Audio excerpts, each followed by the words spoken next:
Baik, kali ini kami akan membahas tentang pelaporan berkelanjutan dan pelaporan terintegrasi. Mmm, untuk pembahasan yang akan dibahas pada presentasi kali ini adalah, yang pertama adalah mengenai definisi pelaporan berkelanjutan dan manfaatnya, standar pelaporan berkelanjutan dan penerapan laporan berkelanjutan, kemudian ada konsep pelaporan terintegrasi dan manfaatnya, dan yang terakhir adalah kerangka prinsip terintegrasi dan perbedaan prinsip pelaporan berkelanjutan, dan juga prinsip terintegrasi. Pelaporan berkelanjutan. Definisi pembangunan berkelanjutan, atau yang bisa kita kenal sebagai sustainable development, dalam garis sejarah dapat ditarik ke tahun 1987, di mana istilah ini digunakan oleh Komisi Persatuan Bangsa-Bangsa bidang lingkungan hidup dan pembangunan seperti yang dikutip dalam UNERMAN. Development that means the needs of the present without compromising the ability of future generation to meet their own needs.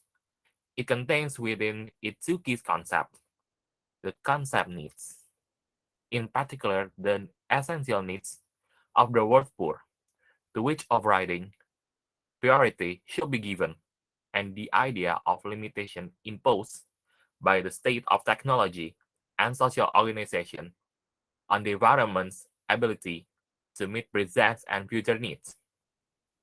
Dengan definisi di atas, maka ditegaskan bahwa pembangunan tidak boleh mengorbankan keberlangsungan hidup generasi mendatang. Jika entitas memiliki visi bisnis yang terus berkelanjutan, maka entitas akan memiliki strategi pemikiran jangka panjang dan menghindari kegiatan bisnis berparadigma mencari laba jangka pendek. Visi keberlanjutan tersebut selanjutnya diturunkan menjadi tujuan, program, dan aktivitas bisnis yang sesuai dengan prinsip-prinsip keberlanjutan. Visi, tujuan, program, dan aktivitas tersebut, maaf, kembali ke situ, oke.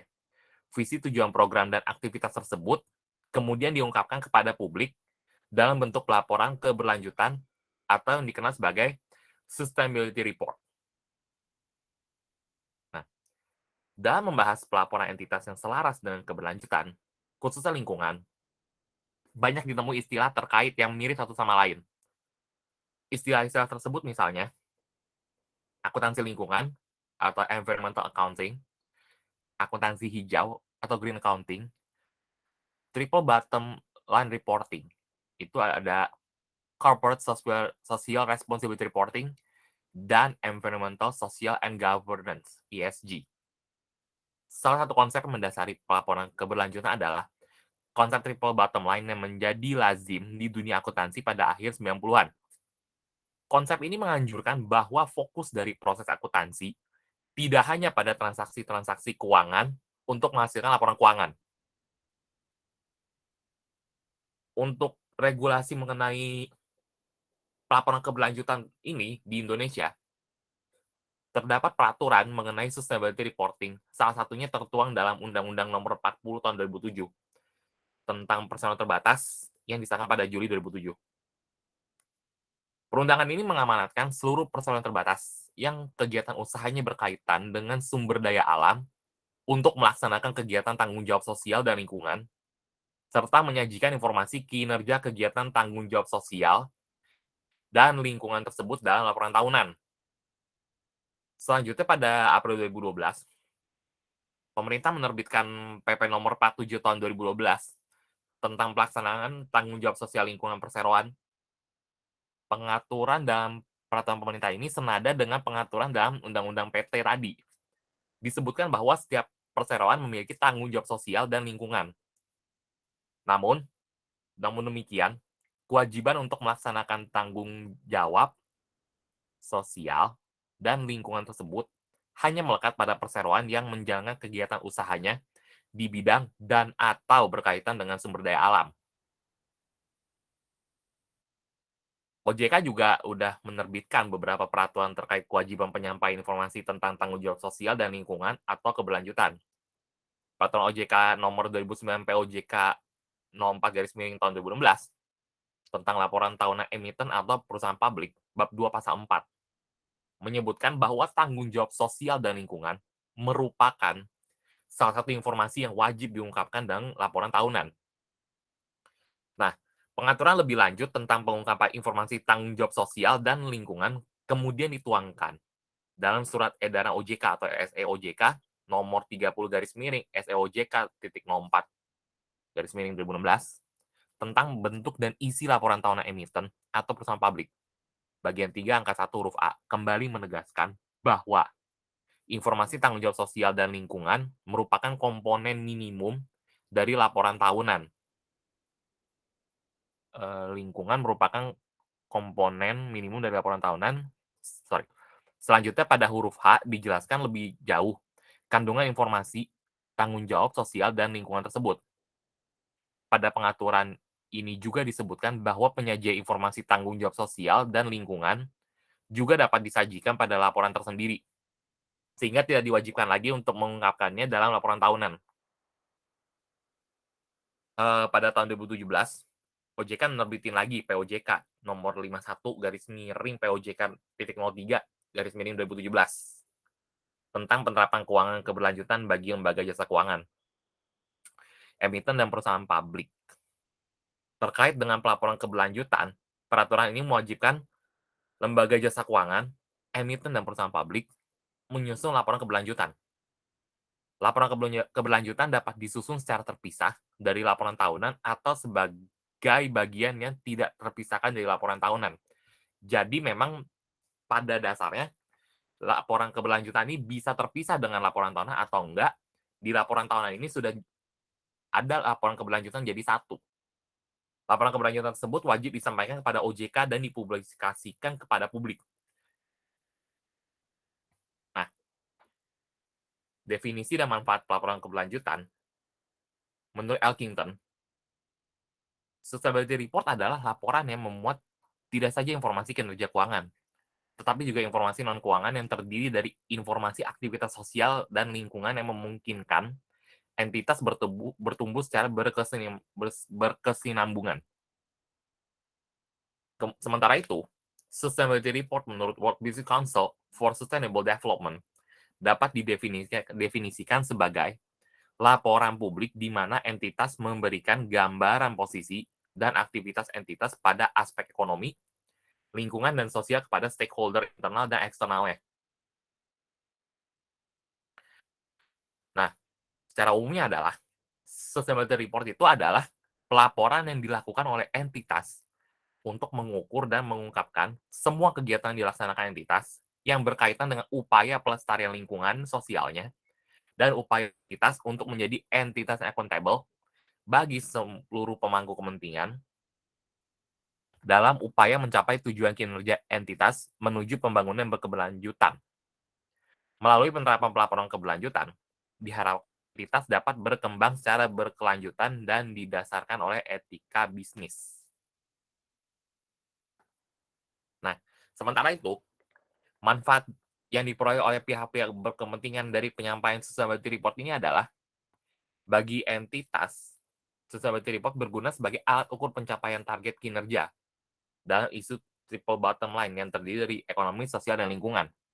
Kalau bagi investor, itu berguna sebagai alat kontrol atas capaian kinerja entitas sekaligus sebagai media pertimbang investor dalam mengalokasikan sumber daya keuangan yang mereka miliki, terutama dalam lingkup sustainable and responsible investment.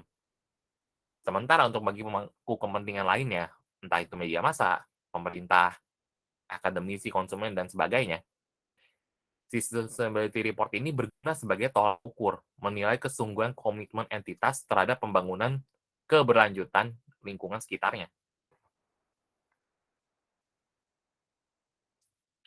Nah, untuk membuat laporan keberlanjutan ini atau sustainability report, ada langkah-langkah penyusunannya. Yang pertama adalah tahap prepare. Pada tahap ini, manajemen mempersiapkan dan melakukan perancangan tentang penentuan informasi yang sebaiknya dilaporkan dalam laporan tersebut dan dampaknya terhadap entitas. Pada tahap ini juga dipikirkan langkah-langkah yang akan dilaksanakan selanjutnya untuk menjalankan program pembangunan berkelanjutan. Pada tahap ini, entitas membuat action plan, dan jika semuanya sudah didiskusikan, maka entitas dapat membuat kick-off meeting. Connect. Pada tahap ini, manajemen entitas mengidentifikasikan pemangku kepentingan utama atau key stakeholder untuk mengetahui kegiatan yang perlu dilakukan entitas untuk membuat bisnis dan lingkungan berkelanjutan dan informasi yang perlu dilaporkan. Pada tahap ini, entitas berdiskusi dengan para pemangku kepentingan untuk mengidentifikasi informasi yang penting bagi pemangku kepentingan. Kemudian define. Berdasarkan diskusi yang telah dilakukan, entitas dengan para key stakeholder, entitas kemudian membuat assessment internal. Diskusi internal dengan manajemen akan mengidentifikasikan hal-hal penting yang perlu dilaporkan, baik untuk kebutuhan internal dan eksternal. Perlu dipertimbangkan ruang lingkup dan besarnya pengaruh entitas terhadap lingkungan, kapasitas, dan komitmen entitas. Hal ini akan membantu kandungan informasi dan cara aktivitas entitas dilaporkan dalam sustainability report. Monitor. Pada tahap ini, entitas memonitor proses dan data untuk memastikan kualitas informasi yang akan dilaporkan. Tetapkan target-target capaian yang akan dilaporkan dan menindaklanjuti jika ada target yang belum tercapai. Kemudian di tahap report, dilakukan penulisan informasi yang telah dikumpulkan dan kemudian disusun sebagai laporan sustainability report. Laporan ini juga harus dikomunikasikan kepada para pemangku kepentingan untuk mendapatkan masukan dan senantiasa dimutakhirkan atau bisa dibilang diperbarui. Nah, standar pembuatan laporan keberlanjutan. Nah, laporan keberlanjutan itu ada standar ya. Jadi pada tahun 2018, pedoman baru telah diberlakukan yaitu GRI Sustainability Reporting Standards atau GRI Standard. GRI Standard ini terbagi menjadi dua kelompok standar yaitu standar universal dan standar topik spesifik. Standar universal terdiri dari foundation itu kodenya GRI 101, General Disclosure GRI 102, dan Management Approach itu GRI 103. Ada lagi standar topik spesifik terdiri dari ekonomi itu GRI 200,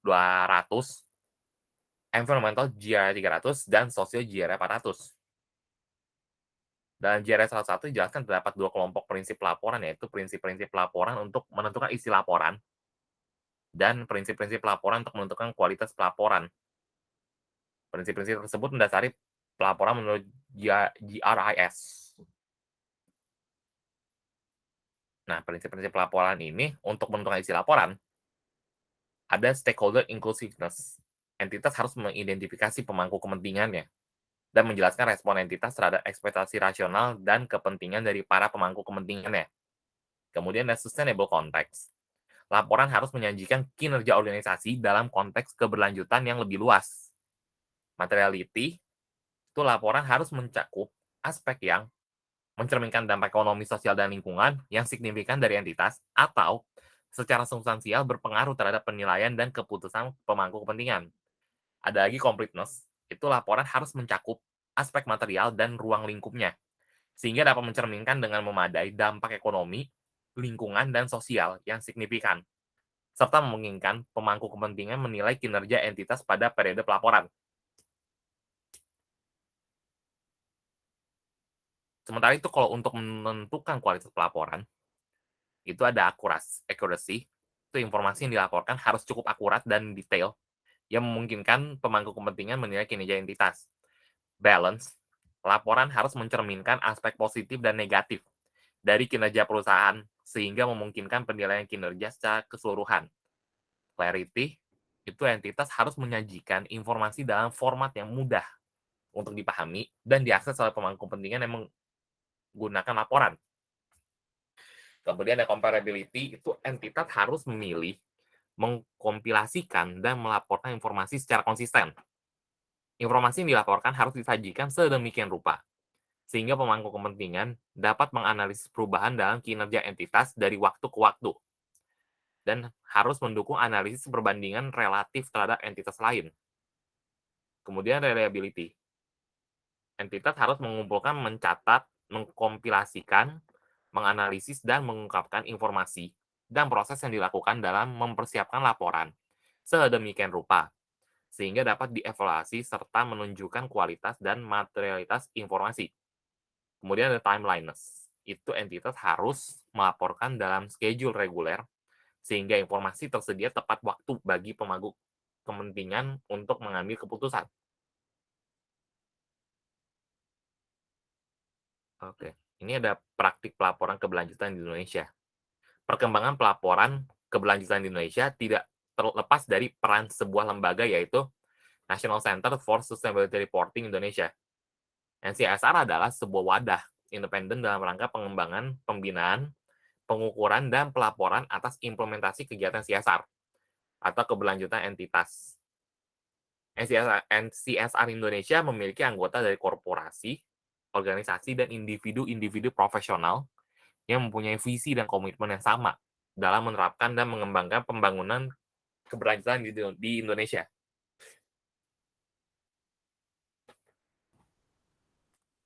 Baik, selanjutnya saya akan menjelaskan mengenai pelaporan terintegrasi.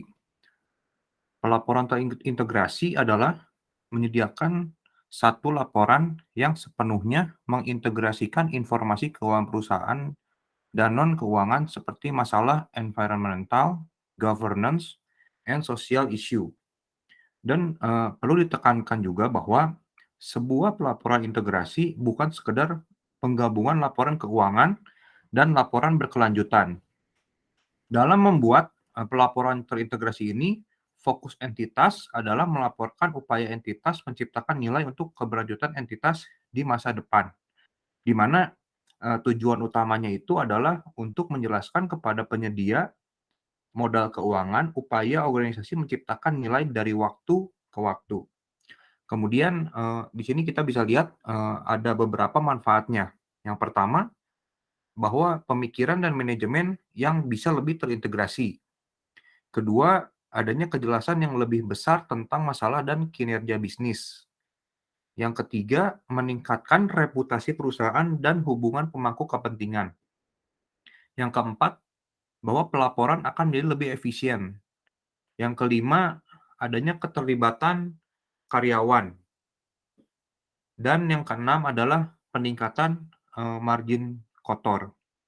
Nah, proses pelaporan integrasi juga akan menguntungkan manajemen dan pihak yang bertanggung jawab atas tata kelola, karena mereka akan memiliki informasi yang lebih baik dan dapat menjadi dasar pengambilan keputusan tentang upaya organisasi dapat menciptakan nilai dalam jangka pendek, menengah, maupun jangka panjang.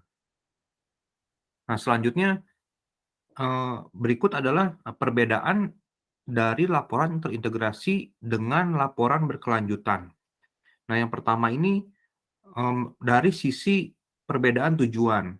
Jadi laporan berkelanjutan ini bertujuan untuk membantu organisasi dalam menetapkan tujuan, mengukur kinerja, dan mengelola perubahan menuju ekonomi global yang berkelanjutan, sedangkan laporan terintegrasi hanya berfokus untuk melaporkan penciptaan nilai entitas dengan membuat semua jenis pelaporan menjadi terpadu atau terintegrasi.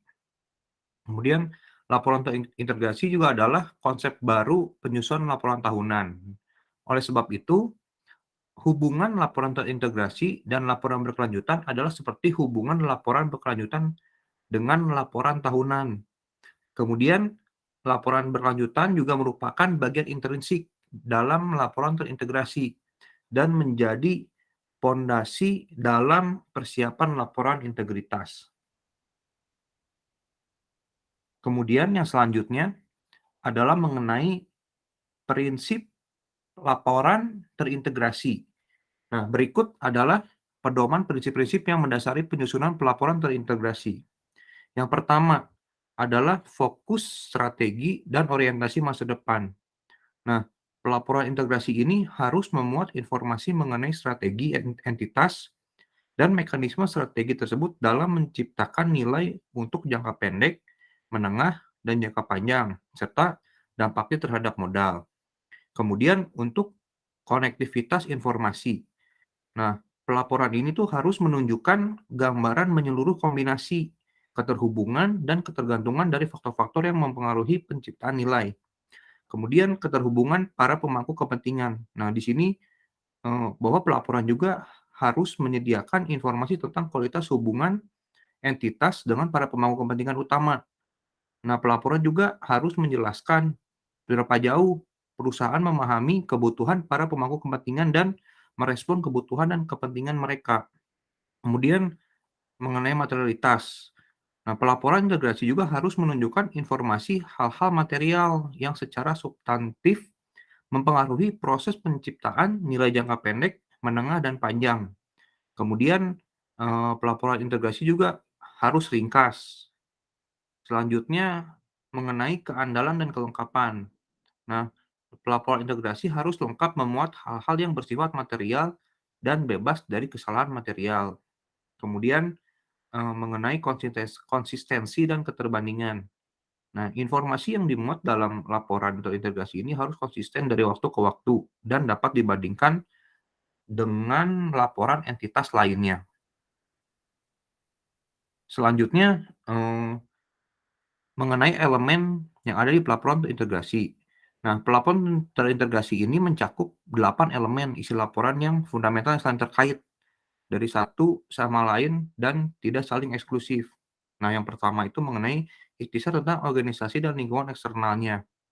Nah, ini adalah menggambarkan suatu kegiatan yang dilakukan oleh entitas dan keadaan lingkungan tempat entitas beroperasi.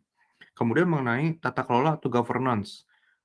Ini menggambarkan tentang tata kelola entitas dalam mendukung penciptaan nilai dalam jangka pendek, menengah, maupun jangka panjang.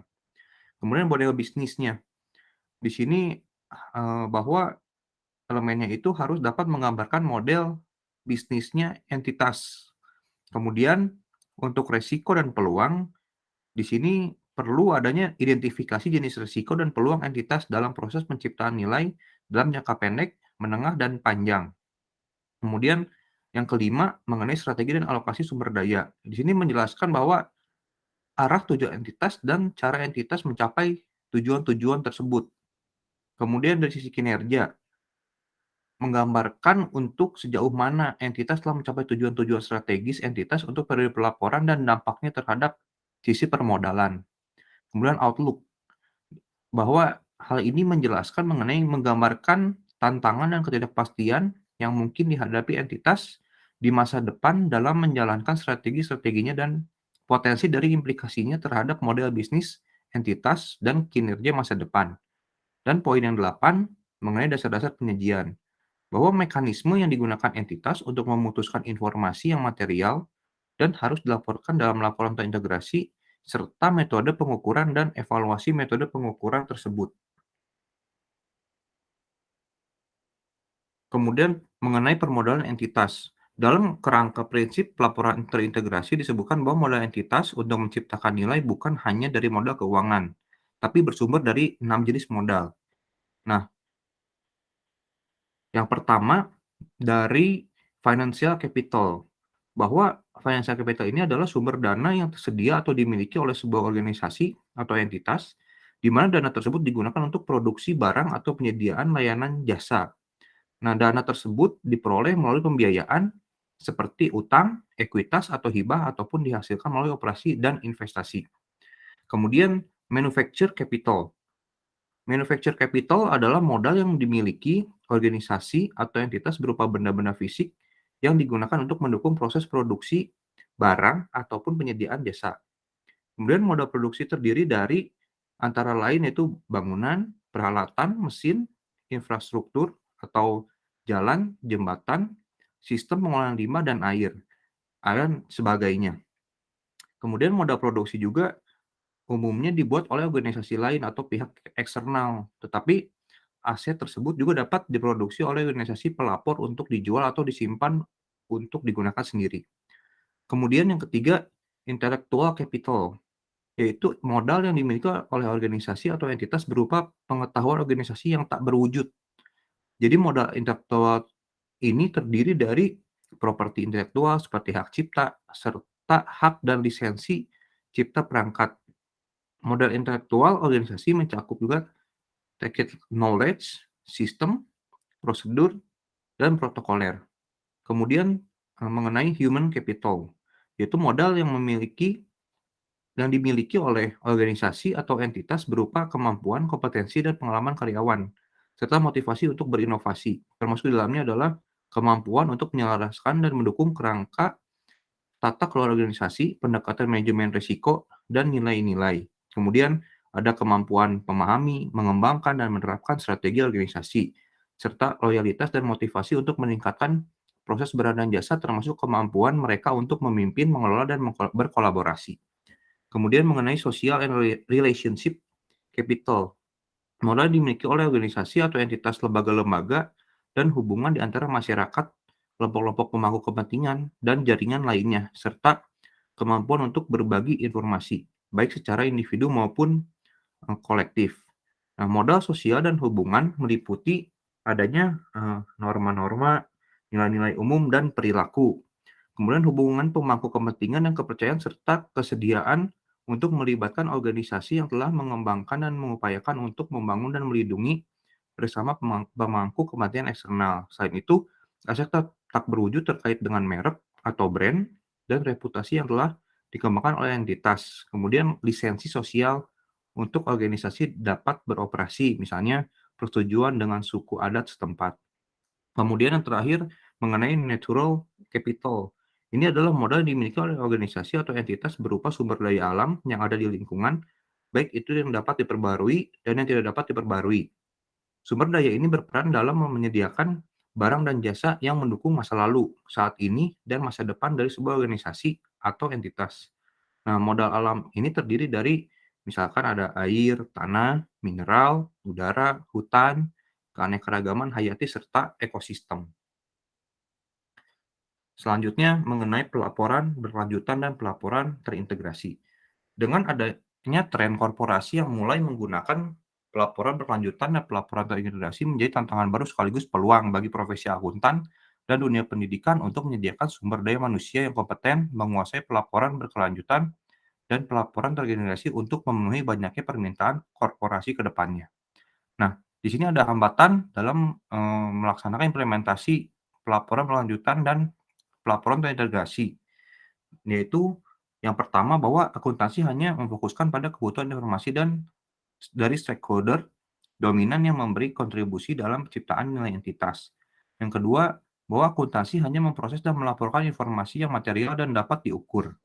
Kemudian, akuntansi mengadopsi asumsi entitas sehingga entitas diperlakukan sebagai entitas yang terpisah dari pemilik dan pemangku kepentingan lainnya, sehingga jika suatu transaksi tidak secara langsung berdampak pada nilai entitas, maka diabaikan dalam pelaporan akuntansi. Yang terakhir, bahwa masyarakat dan lingkungan adalah sumber daya yang tidak berada dalam area kendali dan tidak terikat dalam eksekutori kontrak dengan entitas. Sekian presentasi dari kelompok kami.